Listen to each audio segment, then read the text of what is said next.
नमस्कार, उत्तर प्रदेश की खबरों में आपका स्वागत है। मैं हूं मनोज मानस। खबरों का रुख करेंगे उससे पहले इस वक्त की अहम हेडलाइंस आपको दिखाते हैं।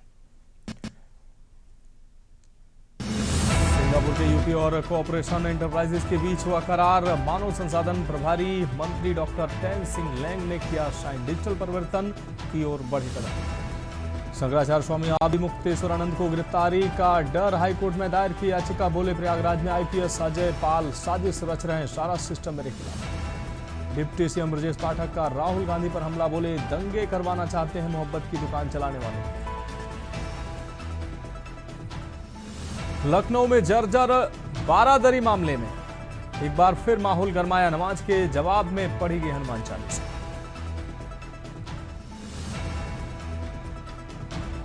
अमेठी में छेड़छाड़ से तंग आकर छात्रा ने छोड़ी परीक्षा। दहशत में बेटी और परिवार। आरोपी बेखौफ। शिकायत के बाद विद्यार्थियों में भय नहीं। और प्रदेश में आज से और बढ़ी गर्मी की रफ्तार। होली के पहले हुए अप्रैल जैसी धूप। अभी और तापमान बढ़ने आप देख रहे हैं के न्यूज, खबरों का सारथी। और अब खबरें विस्तार से। हम खबर से बुलेटिन की शुरुआत करेंगे। खबर राजधानी लखनऊ से है, जहां प्रदेश सरकार के डिप्टी सीएम ब्रजेश पाठक ने कहा कि एआई को लेकर दिल्ली में बड़ा आयोजन हुआ, जिसके बाद दुनिया में चर्चा है। एआई का लीडर कौन बनेगा? पीएम मोदी ने भारत को आगे बढ़ाया। डिप्टी सीएम ने कहा कि राहुल गांधी और उनकी टीम लगातार मोहब्बत की दुकान की बात दोहराते हैं। उसी दुकान में द्रोह, अराजकता है। उप मुख्यमंत्री ब्रजेश पाठक ने दावा किया कि भारत दुनिया का नेतृत्व कर रहा है। इसके विपरीत राहुल गांधी और कांग्रेस के अन्य लोग नंगा नाच वहां करते हैं। राहुल गांधी ऐसे लोगों का महिमा मंडन कर रहे हैं जो अराजकता को बढ़ावा दे अराजक हो गए हैं। अखिलेश और राहुल एक ही थाली के चट्टे बट्टे हैं, उन्होंने कहा। साथ ही उन्होंने कहा कि आज राहुल का नाम मतलब रा से राहुल और रा से और साथ ही हुड़दंग ला से लंगाई होता है। तो ये शब्द जो है उन्होंने इसकी व्याख्या की। इसी के साथ तल्ख लहजे में कहा कि राहुल गांधी, याद रखिए, सूरज पर थूकने से अपने चेहरे गंदे होते हैं। उन्होंने बिना नाम लिए कहा कि उनका एकमात्र उद्देश्य झूठ बोलकर देश को नीचा दिखाना है। कांग्रेस ने दुनिया में देश की छवि को बदनाम किया है। विदेशी मंचों से ये देश का अपमान करते हैं। इन्होंने आजादी की लड़ाई लड़ने वालों का भी अपमान किया है। पीएम मोदी को टारगेट करना इनका फैशन बन गया है। कांग्रेस ने देश की 140 करोड़ जनता का अपमान किया है। ये चीन से राजीव गांधी फाउंडेशन के नाम पर फंड लेते हैं। हम सबका कर्तव्य है कि ऐसे लोगों का हम विरोध करें। पीएम मोदी के नेतृत्व में देश को आगे लाने का काम हो रहा है। आर्थिक जगत में भारत सारे रिकॉर्ड तोड़ते हुए आगे बढ़ रहा है। आज जापान हमसे पीछे है।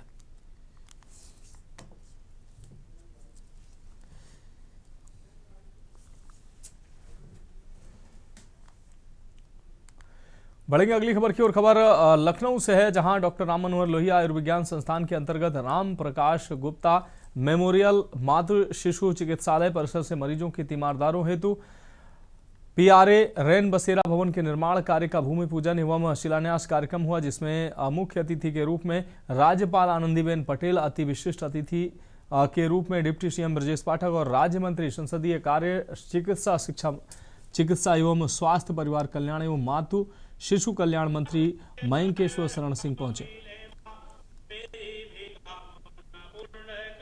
आयुर्विज्ञान संस्थान में जो द्वितीय परिसर है राम प्रकाश गुप्त चिकित्सालय में तीमारदारों के लिए, मरीजों के परिजनों के लिए एक बड़े पीआरआई सेंटर या मैं कह सकता हूं रैन बसेरे का शिलान्यास कार्यक्रम महामहिम राज्यपाल महोदया के कर कमलों से संपन्न हुआ है। इसके अलावा रेडियोलॉजी की एक नई बिल्डिंग का भी उद्घाटन संपन्न हुआ है। मैं अपने मरीजों की सुविधा के लिए, उनके परिजनों की सुविधा के लिए लगातार सरकार बढ़ोतरी कर रही है। यहाँ पर एक नर्सिंग कॉलेज का भी निर्माण होना है, हॉस्टल का भी निर्माण होना है। इसके अलावा स्पोर्ट्स के क्षेत्र में भी कई निर्माण कार्य होने हैं। लोगों को, प्रदेश के लोगों को बेहतर उच्च कोटि की चिकित्सा व्यवस्था मिले तथा एमबीबीएस और एमडी/एमएस के बच्चों को बेहतर शिक्षा मिले, इसके लिए सरकार लगातार काम कर रही है। मैं प्रदेशवासियों को ऐसे अवसर पर बहुत बहुत बधाई, शुभकामनाएं देता हूँ।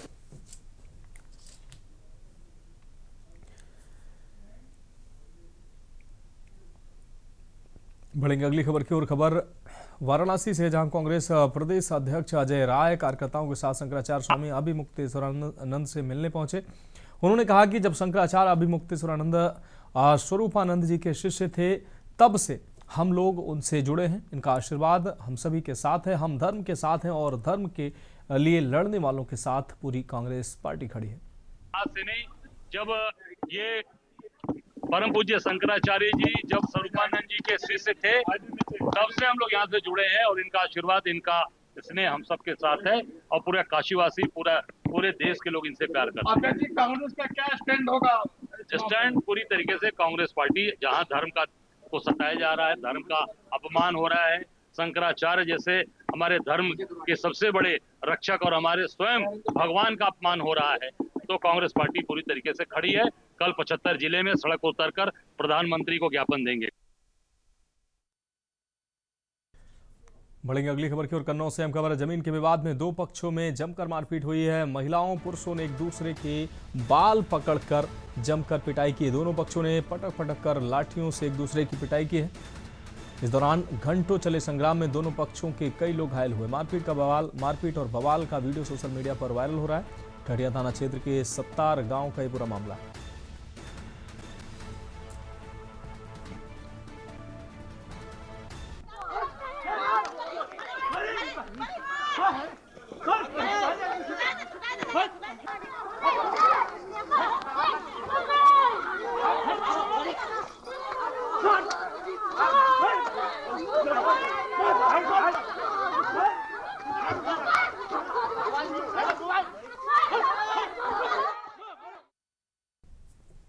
रुक करेंगे अगली खबर का बदायूं से अहम खबर है। सरसों के खेत से बरामद हुआ किशोर का शव। 12 दिन से लापता किशोर का शव बरामद हुआ है और शव मिलने से हड़कंप मच गया है। परिजनों ने पहले से दर्ज करा रखी थी गुमशुदगी।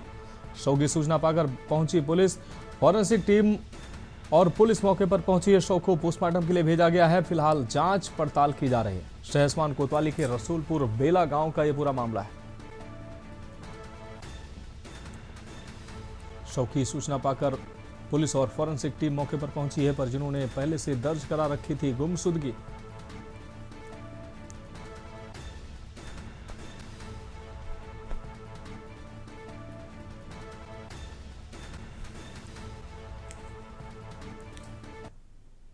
बढ़ेंगे अगली खबर की ओर। मऊ जनपद के मादी सिपाही सब स्टेशन में एक वीडियो वायरल हो रहा है जिसमें एक उपभोक्ता अवर अभियंता के सामने एक संविदा बिजली कर्मी पर आरोपों की बौछार लगाता अभद्रता करता नजर आ रहा है। जहां सब स्टेशन कम, युद्ध का मैदान ज्यादा बना हुआ है। मामला 21 फरवरी का बताया जा रहा है। बहरहाल मामले में पुलिस ने संविदा बिजली कर्मी भोला कुमार निवासी ओसरी के तहरीर पर मुकदमा दर्ज कर लिया।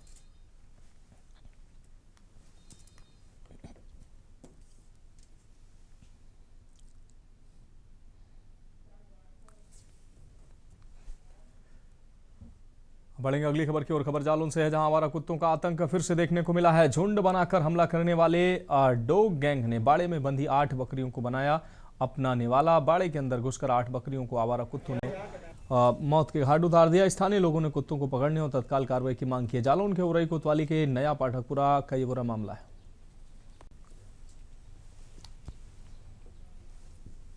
पिछले दिनों आवारा कुत्तों ने 1 दर्जन से ज्यादा लोगों को घायल किया था और आज फिर आवारा कुत्तों ने काशी कॉलोनी के अंदर घुसकर जिस तरीके से आधा दर्जन से ज्यादा बकरियों को अपना शिकार बनाया है और उन्हें बाड़े में घुसकर उनको मार डाला है।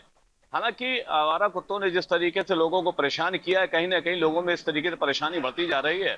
अगर देखा जाए तो पिछले दिनों की बात कही जाए तो उसमें काफी दिनों से लगातार लोग परेशान थे और इन आवारा कुत्तों से लोगों पे चलना आना जाना मुश्किल हो गया था, क्योंकि जिस तरीके से आवारा कुत्ते बच्चों को और बूढ़े लोगों को अपना शिकार बनाते हैं और झुंड बनाकर परेशानी का सबब बना हुआ है। अब देखना ये होगा कि इस तरीके से आवारा कुत्तों पर कब नगर पालिका और वन विभाग की नजर पहुंचती है, कब इन पर आवारा कुत्तों को बंद किया जाता है, जंगल भेजा जाता है। और इस तरीके से आवारा कुत्तों ने तकरीबन आधा दर्जन से ज्यादा बकरियों को जो शिकार बनाया, तो कहीं ना कहीं है कि जिस तरीके से ये कुत्ते यहाँ पे घूम रहे हैं, बच्चों का घर से निकलना मुश्किल हो गया है, क्योंकि बच्चे इन आवारा कुत्तों की वजह से घर से नहीं निकल पा रहे हैं। अब देखना ये होगा कि इन आवारा कुत्तों को विभाग, संबंधित विभाग कब इनको पकड़ता है, कब इनसे निजात मिलती है, आने वाला वक्त बताएगा। कैमरा पर्सन मनीष पांडे के साथ माजिद अरमान के न्यूज जालौन। अब बढ़ेंगे अगली खबर की ओर। खबर कानपुर से है, जहां कानपुर सेंट्रल रेलवे स्टेशन से मां के साथ सो रहे अपहृत मासूम बच्ची को जीआरपी और आरपीएफ को त्वरित एक्शन से कुछ ही घंटों में बरामद कर लिया गया है। बरामद करने में कामयाबी मिली है। वारदात के दौरान बच्ची अपनी मां के साथ दिल्ली साइड के फुट ओवर ब्रिज पर सो रही थी। आंख खुलने पर बच्ची गायब देखकर मां ने तुरंत जीआरपी को मामले की जानकारी दी। जीआरपी ने आरपीएफ के साथ मिलकर स्टेशन के सीसीटीवी फुटेज खंगाले, जिसमें एक संदिग्ध व्यक्ति बच्ची को गोद में उठाकर ले जाता हुआ दिखाई दिया। फुटेज के आधार पर 4 संयुक्त टीमें गठित करते हुए अन्य जिलों के स्टेशनों पर तैनात स्टाफ को अलर्ट किया गया। इधर गठित टीमों में एक ने झकरकट्टी इलाके में खैरतगंज जाने वाले रास्ते से आरोपी को गिरफ्तार करते हुए मासूम बच्ची को सकुशल बरामद कर लिया है। गिरफ्तार आरोपी का नाम राजू धीमर बताया जा रहा है, जो जालौन का निवासी आरोपी ने भीख मंगवाने के उद्देश्य से बच्ची का अपहरण करने की बात स्वीकार की है। पुलिस उसका आपराधिक रिकॉर्ड खंगाल रही है। कानपुर सेंट्रल स्टेशन की जीआरपी व आरपीएफ पुलिस को एक बड़ी सफलता हाथ में लगी है। कानपुर सेंट्रल स्टेशन के प्लेटफॉर्म नंबर 7 से 2 साल की मासूम बच्ची के अपहरण करके ले जा रहे हैं। अपहरणकर्ताओं को जीआरपी आरपीएफ ने कुछ घंटों में गिरफ्तार कर दिया। हमारे साथ इसमें बच्ची की मां है, आइए जानते हैं किस कहा जा रही थी। क्या नाम है आपका? चंदा। नाम बताइए। नाम क्या है आपका? चंदा पांडे। ये जो आपका बच्चा है, किस तरीके से कहाँ अपहरण हुआ था ये? मेरा बच्चा है। और पुलिस को क्या कहेंगे, किन घंटों में बच्चे को आपने बरामद कर लिया है? मेरे बच्चे के सब मेरा खो गया बच्चे। यह बच्चे की जो माँ थी, हमारे साथ जो जीआरपी के जो सीओ है वो आई, उनसे बात करते हैं। और वही उनके साथ जो आरपीएफ के एसी सहायक सुरक्षा आयुक्त है, वो भी मौके पे उनसे बात करते हैं कि किस तरीके से बच्चे की बरामद करी। ये जो कल घटित घटना हुई है, जिसमें एक 2 वर्ष की बच्ची को एक व्यक्ति ने गलत इरादे से उठाया था यहाँ पर स्टेशन पर, तो जिसपे सूचना मिलने पर रेलवे सुरक्षा बल और राजकीय रेल पुलिस की संयुक्त टीमों ने बहुत ही सराहनीय कार्य किया और उसको हर स्टेशनों पर उसको इत्तला दी गई। आसपास के स्टेशन और क्षेत्र में खोजा गया, जिसमें लगभग 3.5 घंटे के अंदर इस अपहृत बच्ची की बरामदगी कर ली गई। कौन सा प्लेटफॉर्म था कि कहाँ से बच्चा अपहरण करके ले जा रहे थे? ये बच्ची यहाँ पर एफओबी दिल्ली एंड जो है, वहाँ पर एक महिला जिसका नाम चंदा पांडे है, उसने बताया था वो अपने 2 बच्चों 8 वर्ष के बच्चे और अपनी 2 वर्ष की बच्ची के साथ वहाँ पर सो रही थी। उसी समय लगभग एक 45 वर्ष के आयु के एक व्यक्ति ने बच्ची को बहला फुसला के अपनी तरफ ले गया और उसको ले जाने का प्रयास किया। ये महिला रायपुर की रहने वाली है। ये इनका पैतृक निवास जो है पटना उन्होंने बताया है। तो यहाँ सर आपराधिक रिकॉर्ड रहा है जो बच्चे को ले जा रहा है, कोई अभी ये जांच का विषय है कि उसका आपराधिक रिकॉर्ड पिछला कोई है कि नहीं, तो राजकीय रेल पुलिस उसकी विवेचना करेगी, तो उसके अंतर्गत होगा। ये थे सहायक सुरक्षा आयुक्त आरपीएफ विवेक वर्मा। उन्होंने बताया कि प्लेटफॉर्म नंबर 7 से बच्चे को अपहरण करके ले जा रहा था, लेकिन चंद घंटों में जीआरपी आरपीएफ की संयुक्त टीम ने कार्रवाई करते हुए अपहरणकर्ता को गिरफ्तार कर लिया। कानपुर से के न्यूज से मोहित पांडे, कानपुर। अब बढ़ेंगे अगली खबर की ओर। ग्रेटर नोएडा के थाना इकोटेक क्षेत्र में आपसी रंजिश के चलते एक युवक की हत्या से पूरे इलाके में सनसनी फैल गई है। बदमाशों ने दुस्साहस दिखाते हुए युवक को घेरकर अंधाधुंध फायरिंग की, जिसका वीडियो अब सोशल मीडिया पर तेजी से वायरल हो रहा है। घटना इकोटेक थाना क्षेत्र के लक्सर गांव की है। मृतक की पहचान नितिन के रूप में हुई है। जानकारी के मुताबिक बदमाशों ने नितिन को चारों तरफ से घेर लिया और उस पर दनादन फायरिंग शुरू कर दी। फायरिंग गंभीर रूप से घायल नितिन को तुरंत अस्पताल ले जाया गया, जहां इलाज के दौरान उसकी मौत हो गई। वारदात की सूचना मिलते ही पुलिस महकमे में हड़कंप मच गया। घटना की गंभीरता को देखते हुए, गांव में तनाव को देखते हुए पीएसटी और स्थानीय पुलिस तैनात कर दी गई है। पुलिस वायरल वीडियो के जरिए हमलावरों की पहचान करने में जुटी है। आज दिनांक 24 फरवरी 2026 को थाना इकोटेक प्रथम के ग्राम लुक्सर में गांव के एक व्यक्ति नितिन पुत्र खिरे के ऊपर पुराने रंजिश को लेकर गांव के ही कुछ लोगों ने गोली चलाई है, जिससे वो गंभीर रूप से घायल हुआ है। उसे तत्काल उपचार हेतु अस्पताल में भर्ती कराया गया है, जहां उसका इलाज चल रहा है। यहां मौके पर फोरेंसिक टीम को बुला लिया गया है। पुलिस बल मौके पर मौजूद है। अग्रिम विधिक कार्रवाई की जा रही है। रुक रही अगली खबर का। संभल में पत्रकारों का प्रदर्शन देखने को मिला है। संभल के पत्रकार पर रामपुर में हुए हमले के विरोध में प्रदर्शन पर पत्रकारों ने डीएम एसपी को ज्ञापन भी दिया। इस दौरान एसपी ने उचित कार्रवाई का भरोसा दिलाया है। वहीं बहजोई में जिला मुख्यालय पर जिले भर के पत्रकारों ने प्रदर्शन कर डीएम एसपी को ज्ञापन दिया। 21 फरवरी को पत्रकार सुनील राघव पर उनके ही गांव के दबंगों ने रामपुर जनपद में हमला किया था, जिसकी रामपुर में प्राथमिकी दर्ज हुई थी। पीड़ित पत्रकार एवं सभी आरोपी संभल के गांव भवन के रहने वाले हैं। एक आरोपी पर पूर्व से 6 मुकदमे दर्ज हैं और गांव में सरकारी जमीन पर कब्जे के आरोप। फिलहाल संभल एसपी ने उचित कार्रवाई का भरोसा दिलाया। ज्ञापन ये है कि ये जनपद संभल के कुछ चंद लोग जो हैं वो रंजिशन रखते थे। वो मैं 21 तारीख की रात में 9:45 बजे रामपुर टांडा जो सेठाखेड़ा गांव पड़ता है, मैं बारात में शामिल होने गया था। तो इन चंद लोगों ने 2 गाड़ियों से हमलावर बुलाए थे और 9:45 बजे के करीब मेरे ऊपर हमला किया गया था, जिसमें ये 5 लोग जो थे जनपद के वो भी शामिल हुए। तब मुझे एहसास हुआ कि इन्हीं लोगों के बुलाए हुए किराए के जो थे हमलावर वो बुलाए गए थे और उसमें मैं घायल भी हुआ था। वहाँ टांडा जो कोतवाली है उसमें मुकदमा दर्ज किया गया है और वहाँ 2 आरोपियों को गिरफ्तार किया गया था। लेकिन वहाँ की पुलिस ने धाराओं का अल्पीकरण किया था, जिससे संबंधित हम लोगों ने आज पत्रकार जो संगठन है हमारा, सभी भाइयों ने मिलकर डीएम और एसपी के लिए ज्ञापन सौंपा है। अब बढ़ेंगे अगली खबर की ओर। खबर प्रयागराज से है, जहां इलाहाबाद हाईकोर्ट ने अंतर धार्मिक विवाह और लिव इन संबंधों को लेकर महत्वपूर्ण आदेश जारी किया है। हाईकोर्ट ने कहा कि बालिगों को अपने पसंद के साथी के साथ रहने और विवाह करने का मौलिक अधिकार प्राप्त है। उच्च न्यायालय ने आगे कहा कि उत्तर प्रदेश विधि विरुद्ध धर्मांतरण अतिषेध अधिनियम 2021 अंतर धार्मिक विवाह पर रोक नहीं लगाता है। आपको बता दें कि अंतर धार्मिक विवाह करने या लिव इन रिलेशन में रहने वाले कई जोड़ों ने याचिका दाखिल कर संरक्षण की मांग की थी, जिस पर सुनवाई करते हुए कोर्ट ने बड़ा फैसला सुनाया।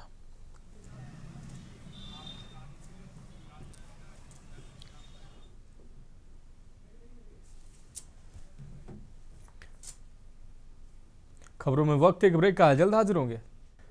ब्रेक के बाद उत्तर प्रदेश की खबरों में एक बार फिर से आपका स्वागत है। अमरोहा जनपद के हसनपुर नगर में रमजान के पाक महीने के बीच बच्चों का मामूली विवाद एक खूनी संघर्ष में तब्दील हो गया। मोहल्ला कायस्थान स्थित चामुंडा रोड पर उस वक्त दहशत फैल गई जब दबंगों ने एक घर में घुसकर अंधाधुंध फायरिंग शुरू कर दी।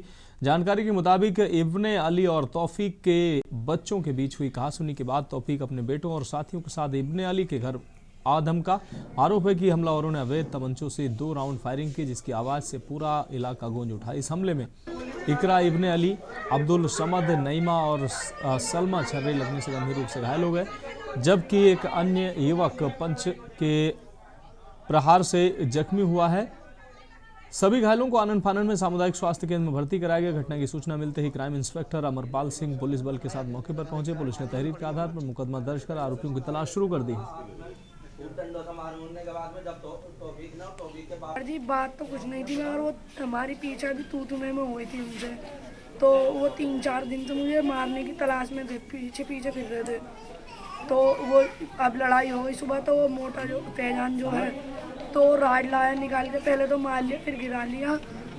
तो जब मैंने उसको गिरा लिया तो वो तीनों लिपट गए, तो एकदम से घर में से राड लाया निकाल। तो आज कोई बात ही नहीं हुई थी? आज कुछ भी बात नहीं थी, मैं बस अचानक ही मारपीट शुरू कर दी। अचानक ही मारपीट शुरू कर दी। चढ़ाई करी है। हाथ पड़ने के बाद में मेरे बेटे को घेर लिया था, बड़े वाले को, तीनों ने, तौफीक के लड़कों ने, तीनों ने। क्या नाम है? मेरे बेटे का मोहम्मद रजा नाम है, उसका रिहान और फैजान और उबैद, साहिल और एक साहिल, जिन्होंने तीनों चारों ने घेर के मारा था। सुबह तो बीच बचाव कर दिया। अब वो घर पर आ गए, तौफीक पहलवान दादागिरी दिखाने लगे, गाली गुफ्तार बकने लगे, लड़ाई हो गई। वहाँ पर डंडेबाजी हुई। डंडेबाजी होने के बाद में फिर उसने तमंचा निकाल कर जब गोली मारी, गोली तो वैसे सामने से इसके फिरासत को और मेरा मार दिया था, लेकिन बीच में हमारी बेटी भी आ गई, बेटी के लगी।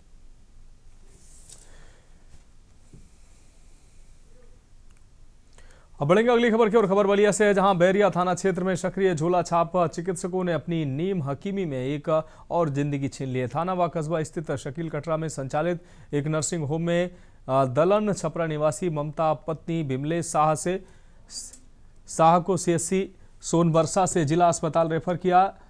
जिला चिकित्सालय जाते समय बैरिया डाकघर के पास शकील कटरा में संचालित नर्सिंग होम के लोक प्रसव पीड़िता सहित परिजनों को ले जाकर भर्ती करा लिया। नर्सिंग होम में इलाज के लिए 50,000 रुपये जमा कराकर रात में ही ऑपरेशन कर दिया, जिसके बाद ममता की तबीयत लगातार बिगड़ती चली गई और मरणासन हालत देखकर नर्सिंग होम का संचालक सहित पूरा स्टाफ मौके से फरार हो गया। दोपहर करीब 2 बजे बेड पर ही छटपटाते हुए ममता की मौत हो गई। थाना क्षेत्र बैरिया अंतर्गत कल एक महिला का एक प्राइवेट हॉस्पिटल में सिजेरियन ऑपरेशन हुआ था जिसमें महिला की मृत्यु हो गई थी। तत्काल महिला के शव को पुलिस कब्जे में लेकर पीएम की कार्रवाई के लिए भेजा गया था। प्राइमा फेसी हॉस्पिटल रजिस्टर्ड नहीं पाया गया है और वहां पे कोई भी डॉक्टर स्पेशलाइज इम्पैनल्ड नहीं है। परिवारजन के द्वारा तहरीर प्राप्त कर इसमें सुसंगत धाराओं में अभियोग पंजीकृत कराया गया है। अग्रिम विधिक कार्रवाई इस संबंध में प्रचलित है।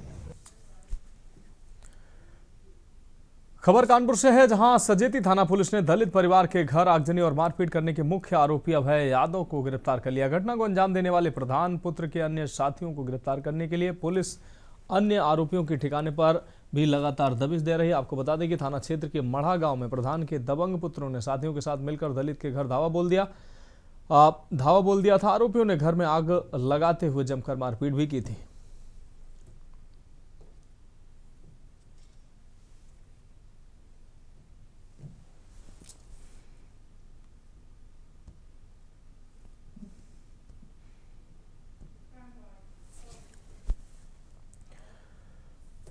अब बात करेंगे अगली खबर की। कानपुर में आयकर कर्मचारी महासंघ कानपुर रीजन का शपथ ग्रहण समारोह आयकर भवन सिविल लाइंस के प्रांगण में आयोजित किया गया। कार्यक्रम में मुख्य अतिथि के रूप में प्रधान मुख्य आयकर आयुक्त अपर्णा कर्ण ने दीप प्रज्वलित कर कार्यक्रम का शुभारंभ किया। कार्यक्रम में सर्वप्रथम चुनाव अधिकारी रंजीत कनौजिया द्वारा अध्यक्ष नवनीत शुक्ला एवं सचिव शिवेंदु श्रीवास्तव के साथ उपाध्यक्ष रजत सिंह चौहान, संयुक्त सचिव आनंद कुमार, वित्त सचिव अक्षत अवस्थी, सहायक सचिव शिवम पाल एवं रवि कुमार आदि पदाधिकारियों सहित कार्यकारिणी सदस्य मौजूद रहे। मीडिया से बातचीत के दौरान सचिव शिवेंद्र श्रीवास्तव ने बताया कि कर्मचारियों के बहुत सारे ऐसे काम होते हैं जो प्रशासन के द्वारा नहीं किए जाते हैं। कर्मचारियों पर अत्याचार होते हैं, उन सभी के लिए हक की लड़ाई लड़ना आदि चीजों के लिए न्याय दिलाना, ये सभी आयकर कर्मचारी महासंघ काम करेगा। किसी कार्यक्रम की शोभा हमारे माननीय यहाँ पे हमारे आयकर कर्मचारी महासंघ की संगठन है जिसका चुनाव यहाँ 2 साल में एक बार होता है और इसी क्रम में 16 फरवरी को हमारा जो है इलेक्शन हुआ था। उस इलेक्शन में हमारे जो कैंडिडेट 17 कैंडिडेट खड़े हुए थे, 7 पदाधिकारी और 10 कार्यकारिणी सदस्य, वो सारे के सारे 17 लोग जीत गए हैं और विपक्ष में जो भी लोग खड़े थे उनके साथ उनको एक भी पोस्ट उनको नहीं प्राप्त हुई है। तो ये हमारा प्रोग्राम है, शपथ ग्रहण का प्रोग्राम उसी सौजन्य से चल रहा है और हमारे सारे साथी आज इलेक्शन कमिश्नर साहब जो हैं वो सबको शपथ दिलाएंगे। जो कार्यकारिणी बनेगी वो 2 साल तक आगे काम करेगी कर्मचारियों के लिए। आगामी होली पर्व को शांतिपूर्ण और सौहार्दपूर्ण ढंग से संपन्न कराने के लिए कानपुर पुलिस ने तैयारियां तेज कर दी हैं। त्योहार के मद्देनजर पुलिस प्रशासन पूरी तरह सतर्क है और संवेदनशील क्षेत्रों में विशेष नजर रखी जा रही है। इसी क्रम में पुलिस अधिकारियों ने शहर के संभ्रांत नागरिकों, सामाजिक संगठनों के प्रतिनिधियों के साथ बैठक आयोजित की।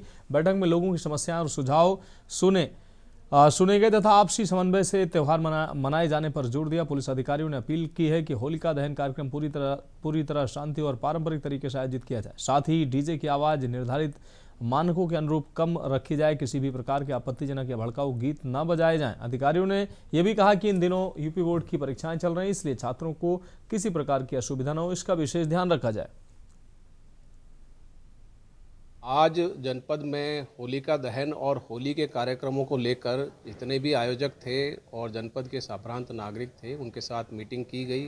पुलिस अधिकारी व प्रशासनिक अधिकारी भी मौजूद थे उसमें और इसमें सबसे उनके सुझाव और समस्याएं जाने गए। अधिकारियों को भी आवश्यक दिशा निर्देश दिए गए हैं और प्रयास यही है कि ये त्यौहार सुरक्षात्मक रूप से शांतिपूर्वक सकुशल संपन्न हो। इसके लिए सभी विभाग संयुक्त रूप से प्रयास करें और कहीं कोई किसी प्रकार की कमी ना रहे। आयोजकों के साथ संवाद व समन्वय बनाते हुए इन कार्यक्रमों को संपन्न करवाया जाए। अब रुक करेंगे अगली खबर का। उत्तर प्रदेश के औरैया जनपद में पुलिस ने आर्थिक अपराध के खिलाफ एक बड़ी सर्जिकल स्ट्राइक किया। पुलिस अधीक्षक अभिषेक भारती के कुशल निर्देशन में औरैया पुलिस की विशेष एसआईटी टीम ने एक ऐसे संगठित गिरोह का पर्दाफाश किया है जो फर्जी तरीके से जीएसटी फर्में बनाकर सरकार को करोड़ों रुपए के राजस्व को चूना लगा रहा था। पकड़े गए शातिर अपराधी फर्जी दस्तावेजों के आधार पर जीएसटी फर्में रजिस्टर करते थे और फिर अवैध रूप से इनपुट टैक्स क्रेडिट क्लेम कर रहे थे। अब तक की जांच में करीब 229.5 लाख रुपए की टैक्स चोरी की पुष्टि हुई है। पुलिस अधीक्षक अभिषेक भारती ने बताया कि इन फर्जी कंपनियों के जरिए केंद्र और राज्य सरकार के राजस्व को अपूरणीय क्षति पहुंचाई गई। फिलहाल गिरफ्तार आरोपियों से पूछताछ की जा रही है ताकि गिरोह से जुड़े अन्य लोगों और अन्य फर्जी फर्मों का पता लगाया जा सके।